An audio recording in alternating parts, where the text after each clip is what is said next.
আমরা আসছি এনায়তপুর থেকে কালকে সন্ধ্যায়। অনেক আনন্দ লাগতেছে, এত বছর পর 18 বছর নিজ দেশের সন্তান ঘরে ফিরতেছে, সবার মধ্যে আনন্দ উৎসব মুখর আমেজ হচ্ছে আমাদের মধ্যে। আমরা অনেকজন আসছি, আমরা বিক্ষিপ্ত ভাবে সবাই এক জায়গায় জড়ো হচ্ছি 300 ফিটে। আমরা আসছিলাম এই আব্দুল্লাহপুর নাম ছিলাম সিরাজগঞ্জ থেকে, এখন আমরা 300 ফিট যাচ্ছি।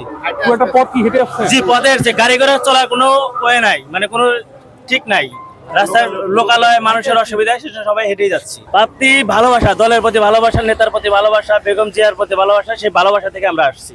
আমরাও তো সিরাজগঞ্জ সিনেতপুর থানার লোক, আমরা বেগম খালেদা জিয়াকে ভালোবাসি, জনাব তারেক রহমানকে ভালোবাসি। সেই টানে এই তো রাস্তা থেকেই পরে হাইটে আসতেছি, কারণ গাড়ি ঘোড়া বন্ধ, লোকাল গাড়ি ঘোড়া চলে না, সেই কারণে আমরা সকাল 5টা থেকে হাইটে আসতেছি। এখন যেমন 300 ফিট আমাদের জন্য নেতা তারেক রহমানকে এক নজর দেওয়ার জন্য।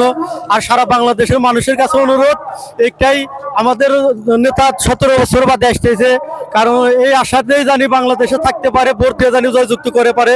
সব বাংলাদেশের সব মানুষের কাছে রিকোয়েস্ট, অনুরোধ, ধানের শীষে ভোট দিয়ে জয়যুক্ত করুন, দেশকে ভালো পরিবেশে গড়া তুলুক, এটাই আমাদের কাম্য।